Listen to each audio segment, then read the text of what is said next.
Former President Donald Trump is scheduled to be arraigned tomorrow afternoon. This is after a grand jury voted to indict him. So this marks the first time in American history that a former president has faced criminal charges.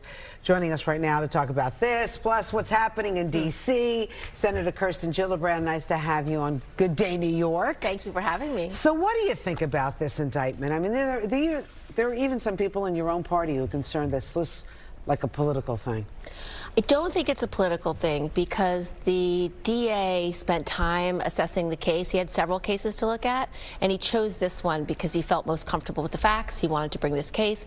And the truth is nobody's above the law, and that's what our jurisprudence system is about. It's about equal justice under the law. Didn't other places like the Justice Department look to see if there was a problem with this and didn't find a problem? I think the other jurisdictions are looking at other crimes. I mean, you have Georgia looking at whether there was campaign violations and trying to find votes, and then there's the allegations in Washington, D.C. about the January 6th riots in the Capitol and whether that was instigated or pushed by the president. So there are other investigations around the country. They're all serious, and we just have to trust that the legal system is going to work properly. He has a jury of his peers, New Yorkers, who will review the facts and make an assessment, and that's what our justice system is supposed to be about. Yeah, we'll hopefully see how that plays out, but we want to ask about you because 2024 coming up. A lot of online articles are saying that AOC might also run for your seat. Now, why would that be a bad thing for her? Because I know you've done a lot, and I'm sure you'd probably want to remind people of all the work that you've done. So how do you think that would play out? Well, I'm definitely running on my record, and we've gotten so much done over the last few years. First of all, I've been helping to lead the 9/11 health bill straight through for the last 15 years. And every 5 years, we make sure everyone's covered, all the resources are there, and we're doing one last thing to include the veterans who worked at the site at the Pentagon, as well as the ones in Shanksville, Pennsylvania, not only veterans but also first responders, because they have the same diseases. So that's the last piece we're working on. We got done our veterans bill, that all those veterans exposed to burn pits and Agent Orange and all other toxic chemicals, 3.5 million veterans are now being covered for health care. We got done our sexual assault in the military bill, which took us 12 years, a long time. We got done our sexual harassment and assault in the workplace bill, a bill that I did with Lindsey Graham, and got that done. Can I ask, how does that compare to the amount of work that you got done before the 2020 presidential bid? Because a lot of people are online are saying you're keeping a low profile. No, it's just some things take time to bring to fruition. One of the other bills that I got done was our gun trafficking bill. It was the first bill I introduced in the U.S. Senate. Even after Sandy Hook, we only got 58 votes. We couldn't get to 60.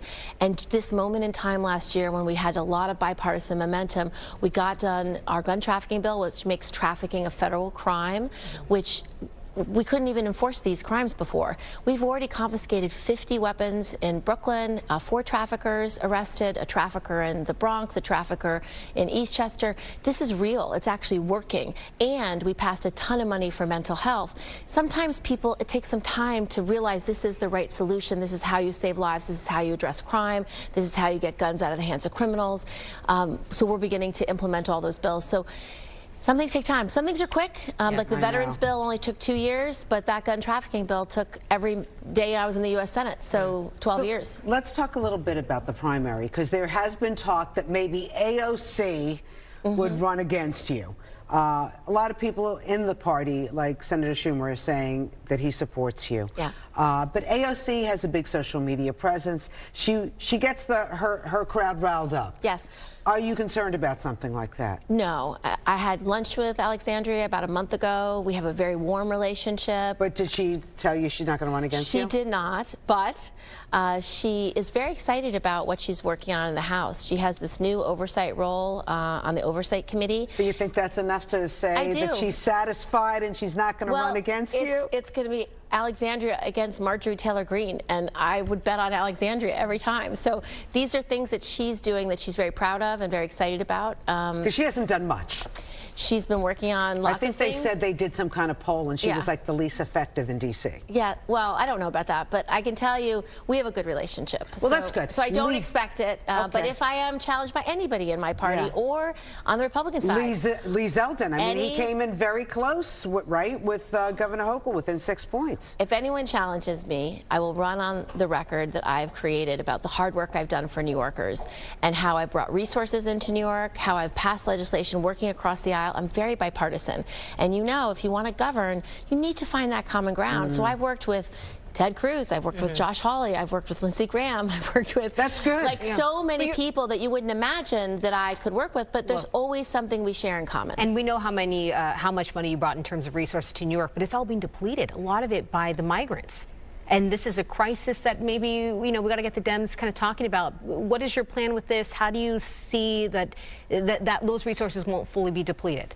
So we, on the federal level, bring resources to the state. We've passed a bill for $800 million for support for migrants, for emergency shelters, for food, for resources, and a lot of that money has come to New York. But the truth is we need comprehensive immigration reform. We need to have a thoughtful process where we have strong border security, but also know that we need a vibrant economy. And so many of our immigrant friends and colleagues and family members, they're part of the workforce that drives the New York economy. They can't even work yet. Well, that's why we need a better process. Yeah. So if you can have a process where they can get provisional work visas right away, agriculture, all of upstate New York. Why haven't we heard the president service talk industry, about this? I'm sure he has, but not really. We don't follow everything the president does. Well, I think that would make news in New York since we have a crisis here. So what I want to do, which I can defend, is what I want to do, is I want to have a bill that right-sizes immigration. I can't tell you, there's not an employer in New York who has enough employees, whether you're in the service industry, whether you're at a hospital needing nurses and doctors, whether you're in the tech sector, whether you're in agriculture. Every sector is just desperate for more employees, more workers. And we have families all across New York. It's part of the fabric of New York. It's what makes us so competitive worldwide. It's what makes us the strongest growing economy. We need comprehensive immigration reform, and we need to understand these are strengths. These are not weaknesses. And if we had a right sizing of immigration policy, plus your border investments, plus a pathway to citizenship for people who have sponsors, who've been here, who work, who pay Social Security, who pay taxes, we need them to be fully part of our families, our lives, and our economy. And without the hard work that the Senate and the House need to do, it's our job to pass this legislation. That's the solution. And I'm going to work on that this year. You have an event today? Yes, we're headed up to Harlem. We're talking about access to capital for lots of businesses, usually businesses of color, women-owned businesses. They don't get access to the venture capital money, less than 1%. I mean, it's pretty bad.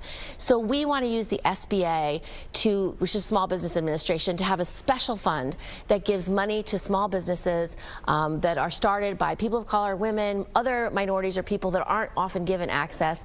And we have an event with a CDFI, which is the community development investment banks, and they can give these kinds of loans out.